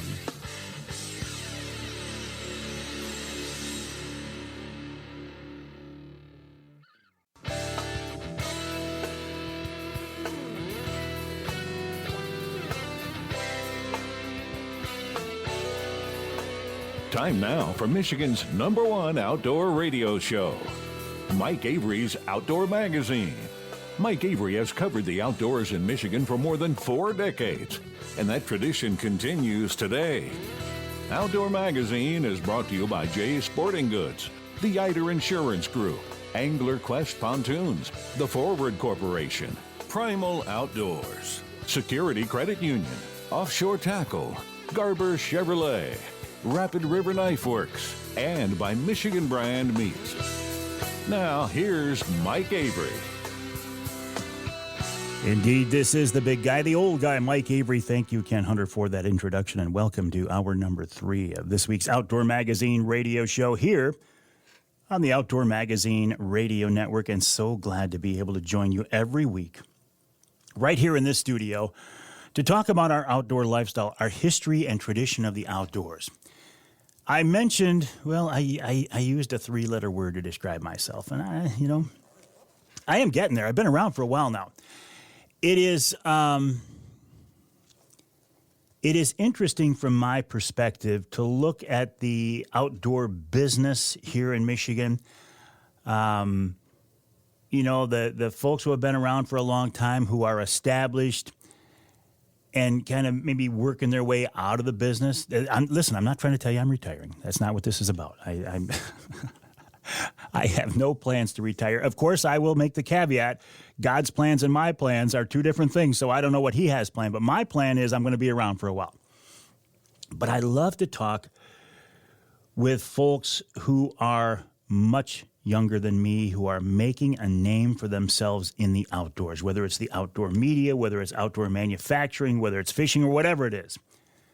Right now, I'm thinking of Pete Patsalis. Pete of Hook One Charters is, I first met Pete, well, talking to Pete, when we were doing the old Polar Craft podcast. We don't do that anymore, but the old Polar Craft podcast, Pete was running a Polar Craft and I was doing the podcast, and I thought, man, this guy, I'm going to call him a kid, even though he's not. This guy really has it going on. And rather than let me explain all this stuff, I'll just bring Pete on the line right now to let him tell the story. Pete, welcome back to the Outdoor Magazine show. How are you? Good, Mike. What's going on, man? It's always a pleasure. Well, the pleasure's mine, I'll tell you that. You are a very interesting guy. You do not seem to slow down, and you have accomplished a lot, and you got a lot more on your plate now. Tell me about Hook One, the bait shop, the charter service, and where you guys are at. Yeah, man. So I when I graduated high school, I was just fishing every day. Went to college, got a degree in business. I worked in a restaurant for a long time. My family had a restaurant, and I grew up in a entrepreneurship and a business. In the restaurant, I worked the evenings, which means I could fish every morning. Well, once I got out of college and got enough hours on my resume, I got my captain's license, and we opened Hook One Charters in 2018.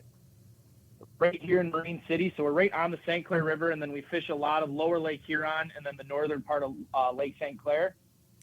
That went really well for us. It came to the point where my parents were ready to retire. They sold the family business, and it just happened that a building on the St. Clair River came up for sale. So that was in 2021, right after COVID. We sold my wife and I sold our house. We moved in an apartment right here on the river, so we get to watch all the action go on. And now I got the bait shop. We've got our charter business. We've got the podcast going. We try and stay busy, man. You know, it's not easy in this business.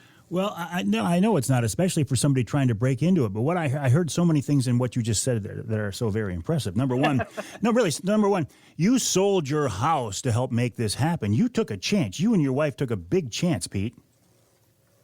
Yeah, man. I mean, you know, here's the thing. Really, my wife's the one that took the chance, right? Yeah, well, good point.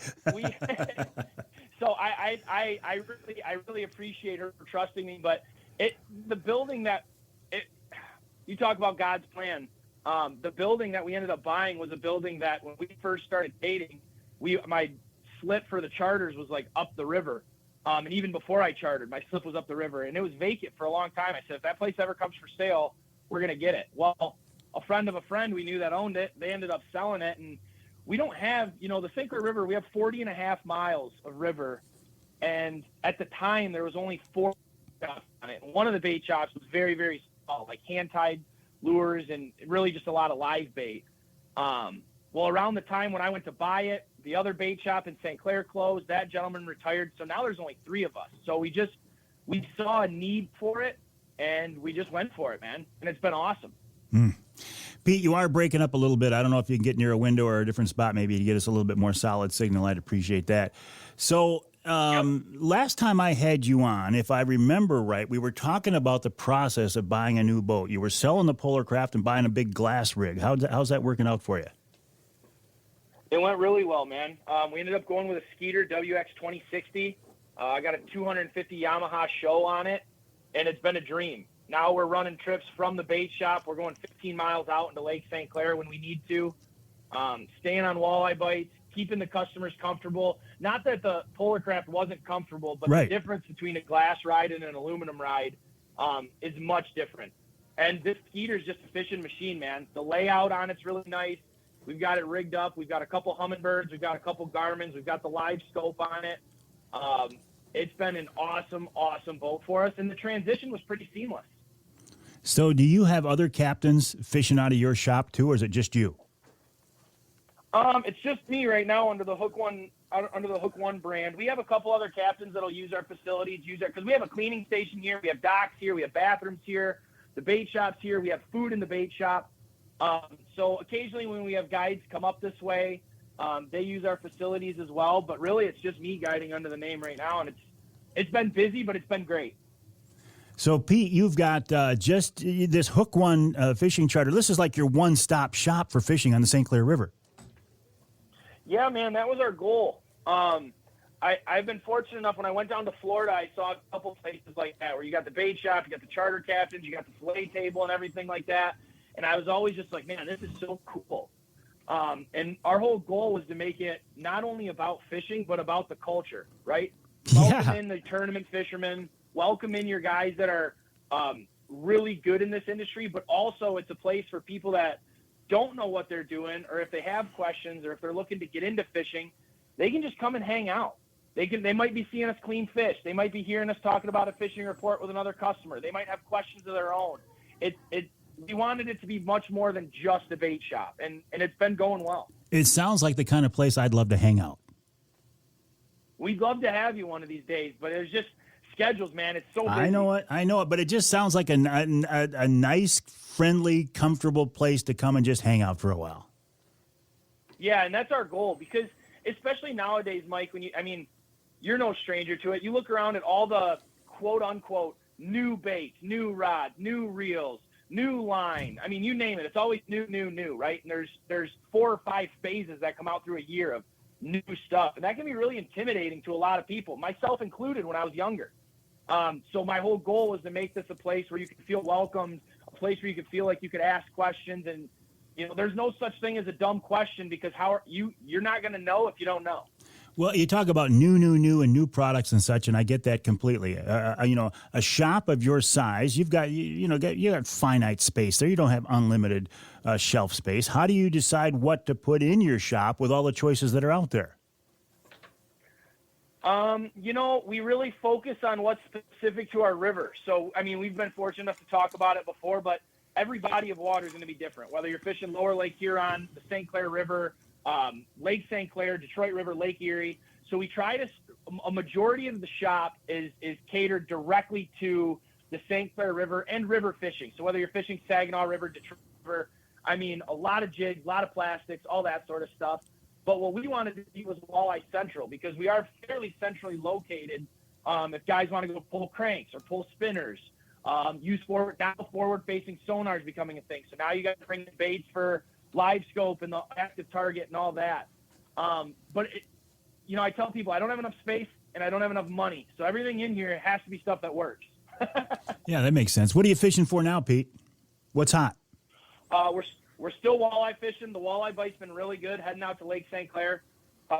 We're perch fishing every now and then. The perch fishing here on Lake St. Clair has been the best it's been in 10 to 15 years, if you ask me. The size is up. The numbers are up. So that's really good. Muskie opened last Saturday. I haven't got out to do that, but guys have been doing really good. We've already got a 54-incher caught out of here. So I think that's it. Oh, and smallmouth. The Canadian waters for smallmouth bass open on Saturday. So we're going to start smallmouth fishing here even more. What about Atlantics? You've been targeting those at all? Because you've told me some interesting stories about fishing for Atlantics. Oh, yeah. Yeah, that's been our little honey hole. And I'll tell you what, there's a lot more Atlantics in this system than the last time we talked. We've caught them on the north end of the river, up in Port Huron and Marysville. We've caught them right here in the middle stretch of the river.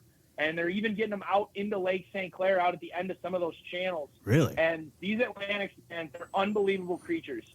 They don't care about thermoclines. They don't care about water temperatures. They care about minnows. So if you can find flat current and you can find a bait ball of minnows, typically there's going to be Atlantics there. We're talking with Captain Pete Patsalis of Hook One Charters, the website hookonecharters.com. That's hookonecharters.com. Pete, I got to take a break. Can you stick around? Yes, sir. All right. We will continue this conversation with Captain Pete Patsalis of Hook One Charters in our second segment here. When he talks about Atlantis, I got to follow up on this. I've never caught an Atlantic. I've never fished for an Atlantic. I don't even think I've ever seen an Atlantic, but I am fascinated by these fish, and a lot of people have such high hopes for this Atlantic salmon as maybe filling a niche that is needed out there on Lake Michigan, a niche that maybe, northern Lake Huron, you don't see the kings like we used to. Maybe the Atlantic is the key here. A lot of people are thinking that's the case. But Pete has a bait shop. He's got a hangout spot. He's got a fish cleaning station. He's got boat slips.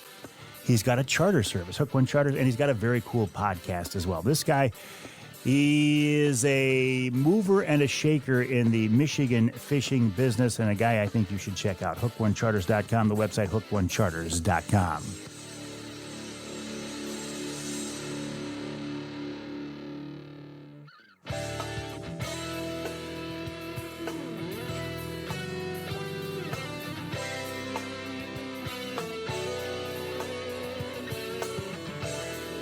You can hear the Outdoor Magazine show on more than 30 stations across the great state of Michigan, including 98.5 WUPS out of Houghton Lake. Now, they're out of Houghton Lake, but you can hear them all across the northern lower peninsula, just a blowtorch of a station.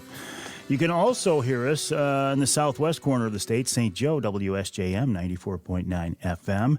And let's go back north again, Traverse City, WTCM, 580 AM. This segment of Outdoor Magazine is brought to you by Killer Food Plots, Michigan-based, family-owned Killer Food Plots. I think a great source for helping you get the most from your food plots. You're putting money into these food plots, you're putting time into these food plots, and you're putting a lot of faith into these food plots that this fall they're going to bring in critters, they're going to bring in wildlife, they're going to make your hunting season better.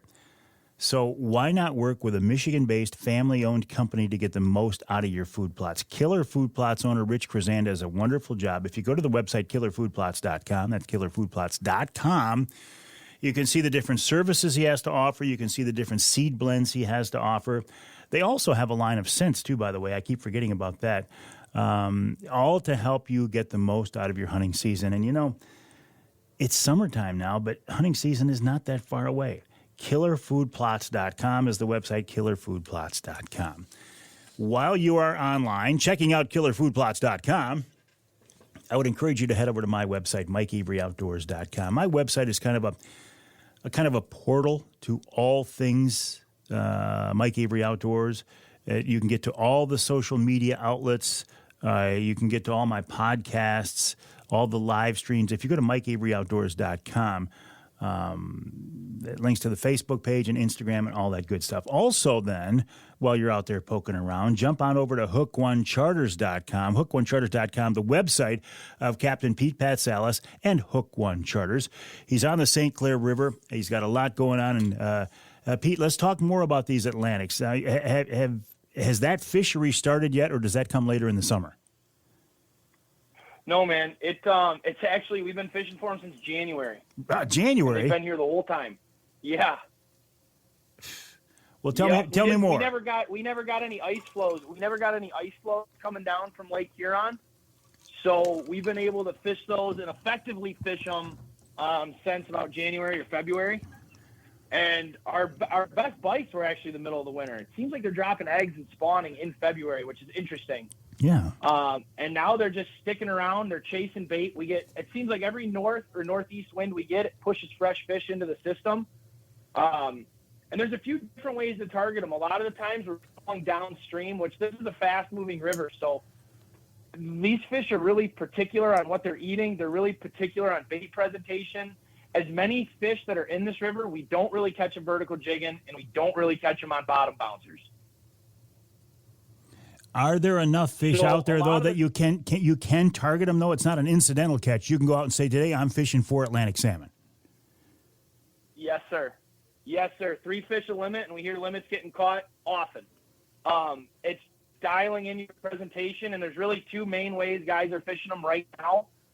It's fairly new, so we're still learning as it goes, but a good way to target them to cover a ton of water is to just troll downstream with them. We don't fish any farther than 10 feet under the surface. Even if you're in 30 feet of water, those fish will come up.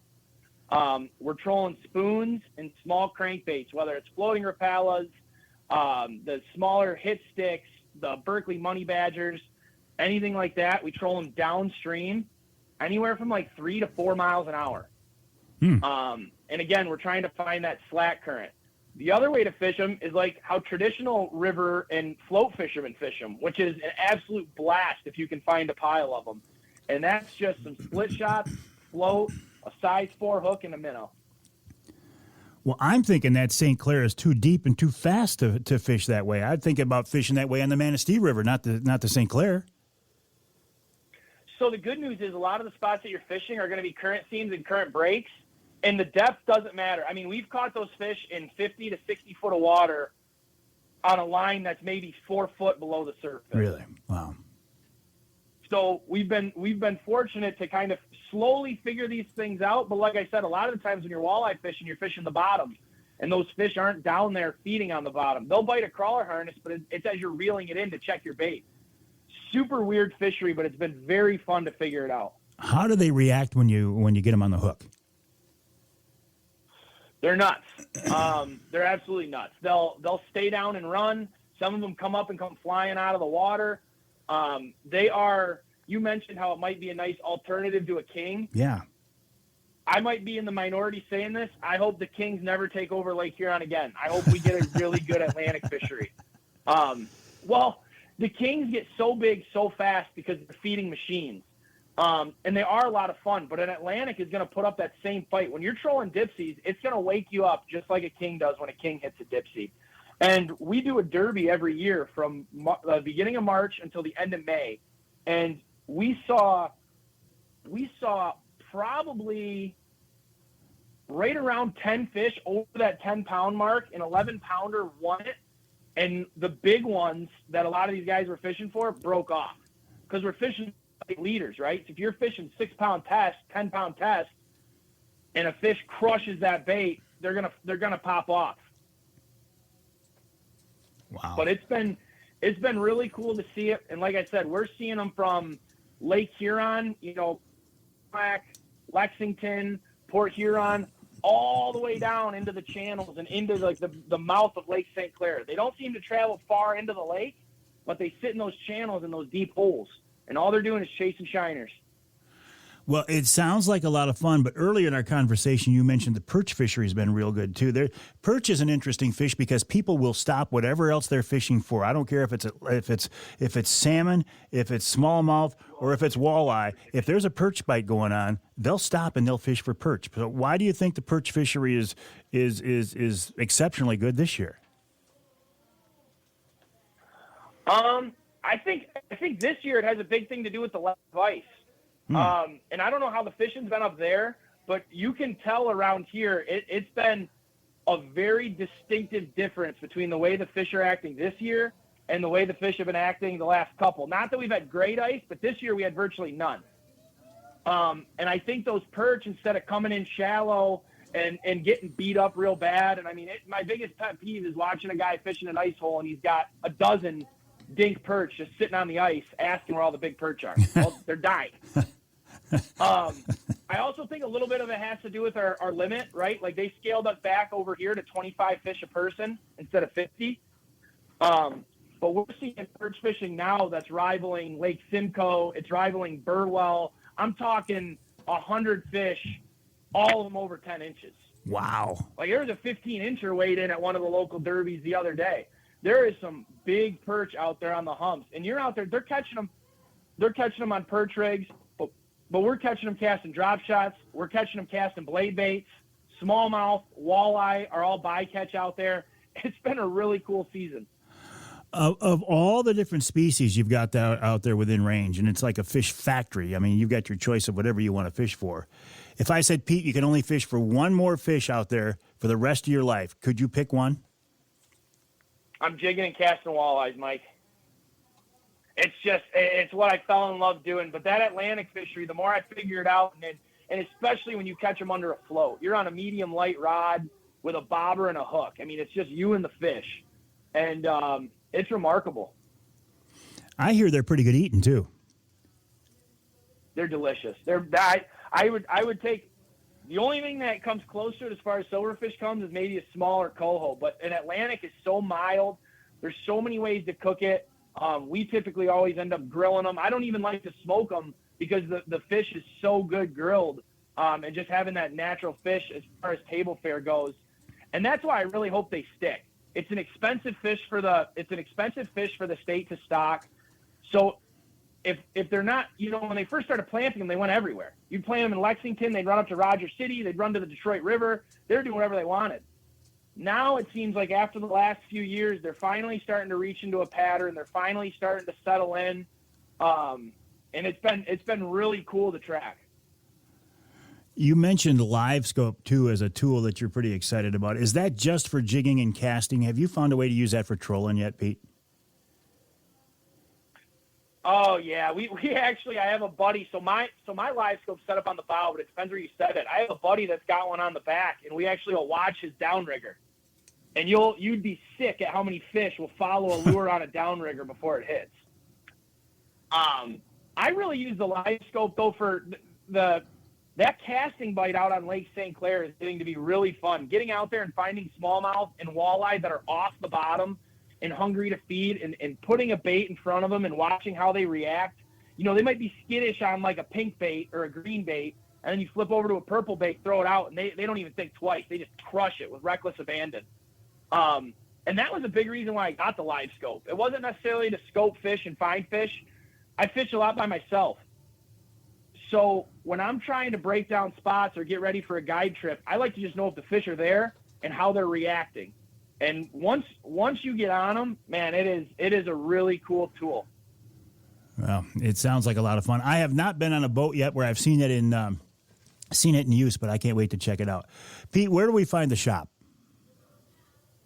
You can find the shop. It's in Marine City, Michigan. I'm just north of the DNR boat launch in Marine City. So we're right in the middle of the St. Clair River. And you can find us on Facebook and Instagram, Hook One, and you can find the podcast or hook1baitandtackle.com. And how's the podcast going? Podcast's been going good, man. I took a break for May and this part of June. I wanted to get my guiding. The majority of my guiding is the end of May through the end of June, or the end of April through the end of June.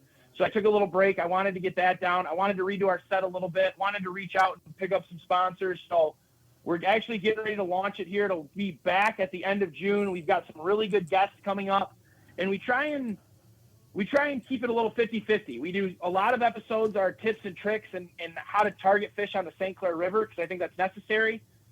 But a lot of other trips are just BSing, or a lot of other shows are just BSing, talking with guests, talking about how they break it down and all that sort of stuff. So we try and touch it all. Well, Pete, you got it going on, and I respect what you're doing, what you're accomplishing. I'll send people to the website, hookonecharters.com, as well as the other sites you mentioned.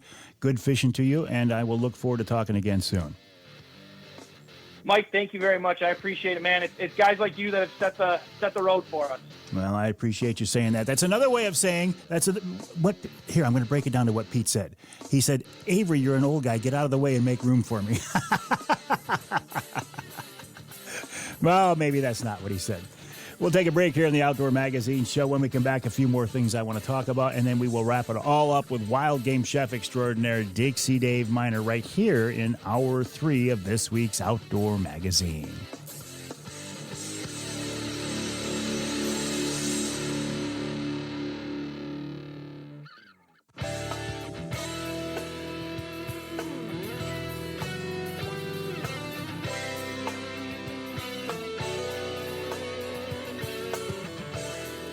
You can hear the Outdoor Magazine show in Ludington on News 97.98, 98.7 WLDN. You can hear us just up the coastline in Manistee on WMLQ 97.7 FM. And you can hear us on the other side of the state in Saginaw. WSGW AM and FM at 790 AM, 100.5 FM. I'm in the studios of WSGW right now. This is where I had recorded the show. Oh, I think Charlie was telling me it's been 20 years now. Recorded the show here. I'm in here today with Jonathan Dent. John doing a great job as always. I appreciate that so very much. This segment of Outdoor Magazine is brought to you by Reader Landscaping. Reader can take care of your lawn and property because it's your nature and our nurture. Let Reader create an outdoor getaway in your backyard. They are your one-stop shop.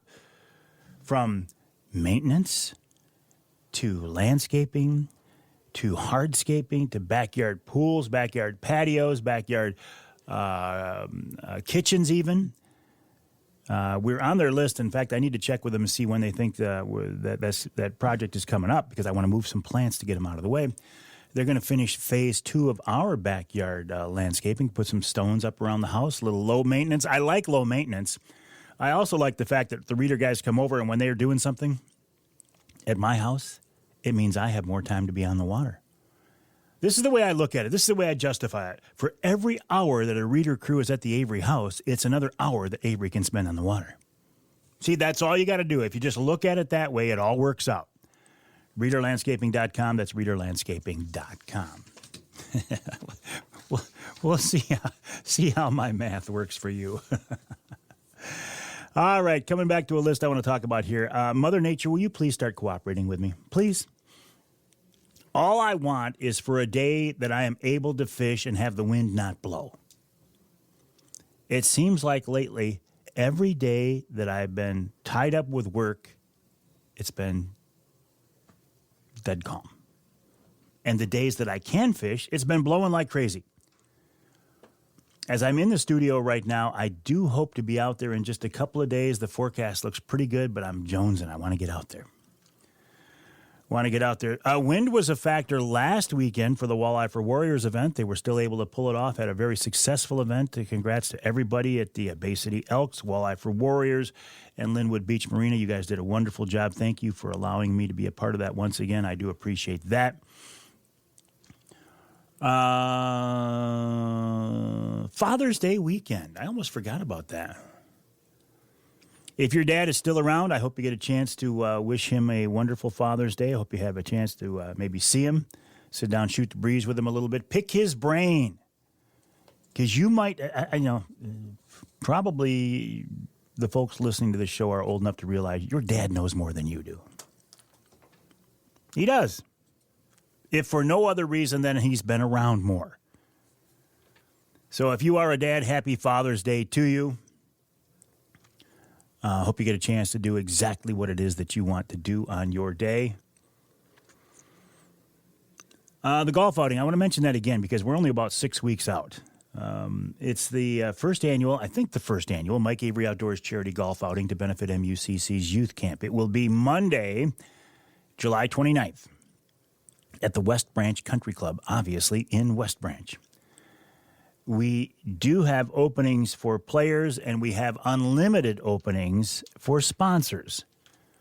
I'm trying to raise as much money as possible to support MUCC's Youth Camp. If you would like to help out, go to the website, mucc.org/golf. Now, at that website, mucc.org/golf, you can sign up to play, and we'd love to have you join us for that, and or sponsor the event. We have sponsorship levels set up at a very, very reasonable rate. And I'll be honest, I just want to raise as much money as we can. All the proceeds are going to MUCC's Youth Camp, designed to encourage kids to get involved in the outdoors and to provide an opportunity for kids to be outdoors. And some of these kids, and this is the cool part to me, some of these kids are not being brought up in households that are part of our culture, meaning the outdoor culture. These are kids, some of them, who say they've never seen stars before because they live in the city and there's so much light pollution, they've never seen stars.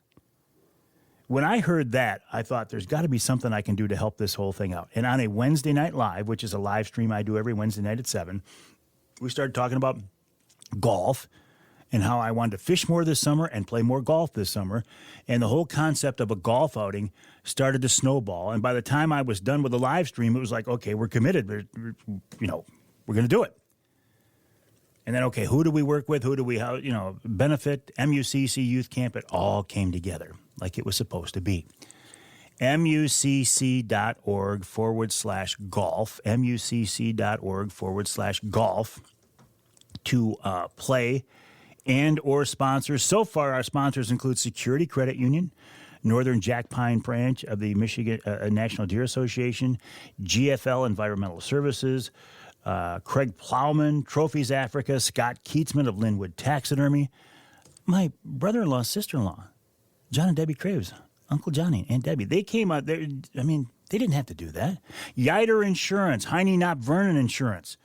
We got a lot of room for others. MUCC.org/golf, MUCC.org/golf. We'll take a break here in the Outdoor Magazine Show. When we come back, we'll wrap it all up with wild game chef extraordinaire Dixie Dave Minar, just like we always do. My name is Mike Avery. This show is called Outdoor Magazine. My website, MikeAveryOutdoors.com. That's MikeAveryOutdoors.com. My email address is Mike@MikeAveryOutdoors.com. I'd love to hear from you. Let me know what's on your mind. Let me see your pictures. Let me see your videos. If a kid's involved, use the hashtag #ForwardFuelsTradition, and you could win a gift certificate from the Forward convenience stores. Dixie Dave coming right up.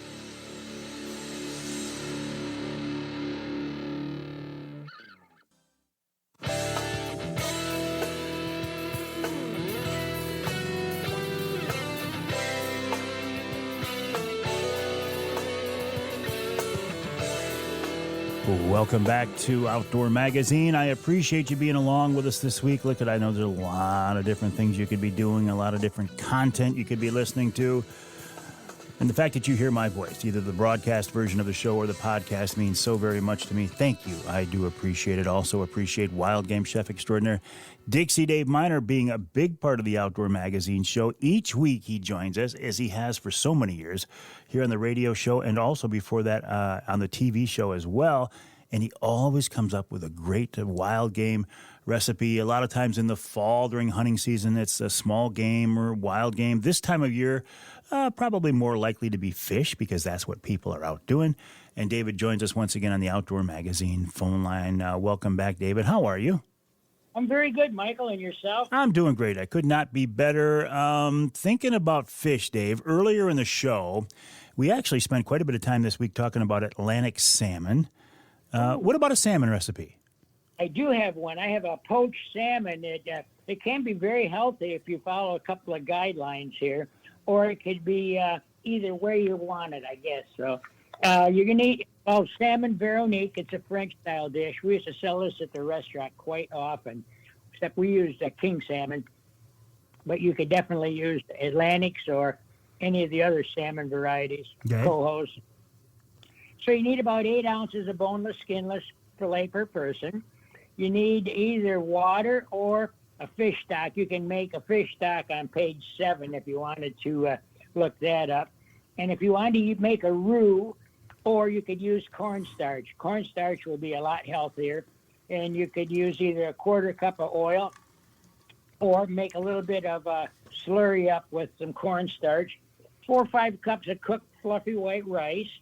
You need a pound of seedless white grapes or a can of white grapes drained. You can buy them in the can in the grocery store. You need about a 1/4 pint of whipped cream and 3 egg yolks. You're going to whip the whipped cream stiff with no sugar, and you're going to whip the egg yolks separately from that. Whip it up kind of fluffy. And if you're going to make a roux, you need flour. So in a large saute pan, place the salmon and about a cup or so of stock, maybe a little bit more. Cover and bring up to a boil.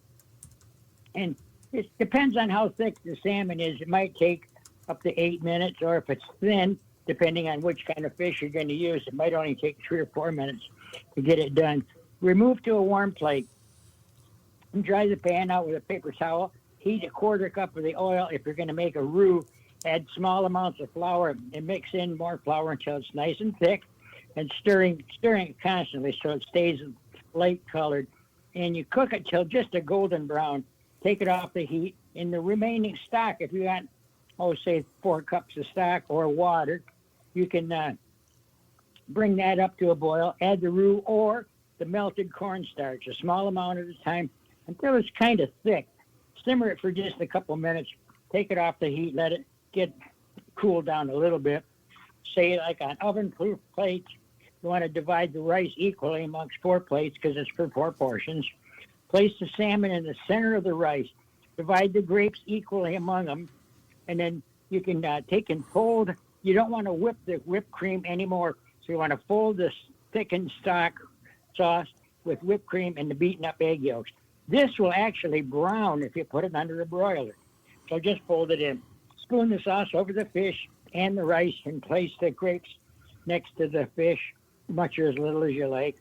And like I said, this will brown real nice. We used to sell this a lot. When it's golden brown with spots of hot and bubbly, it's ready to serve.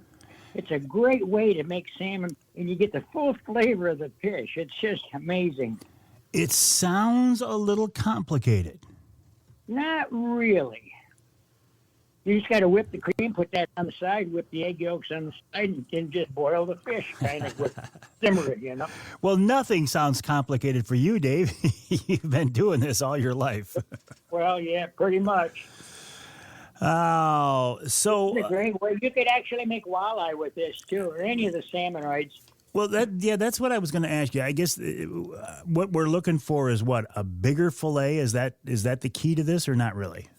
Yeah, like a nice piece of it, or you could use the smaller fillets and just be very careful when you take them out of the boiling liquid with a couple of spatulas, and then set it on the rice Gotcha. so it doesn't break up.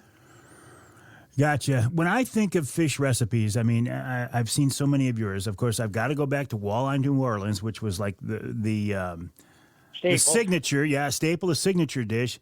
And then I think about the ones you made on that grill over at Instalaunch, where you literally fed hundreds of people. It was just crazy. Right, that big barbecue that I used to have sounded like a jet plane It did. when it was roaring. It was 275 oil drum cut in half with some of the middle section taken out with a nice grate over it, and I had burners from a furnace in it. And man, oh man, it had a gauge, a reducer down that went with pounds instead of ounces for the regulator. David, It could roar. oh man, it was a lot of fun, David. I appreciate your time. We'll talk again next week. All right. Thanks, everybody. Have a safe and sane weekend. Safe and sane weekend. Advice from wild game chef extraordinaire Dixie Dave Minar, a big part of the Outdoor Magazine show, as are you. Because if you weren't listening, there'd be no reason for me to do this, and I don't know what else I would do. And I'm not ready to go anywhere yet either. My name is Mike Avery. This show is called Outdoor Magazine. My website, MikeAveryOutdoors.com. My email address, Mike@MikeAveryOutdoors.com. Love to hear from you, and I'll talk to you next time right here on Outdoor Magazine.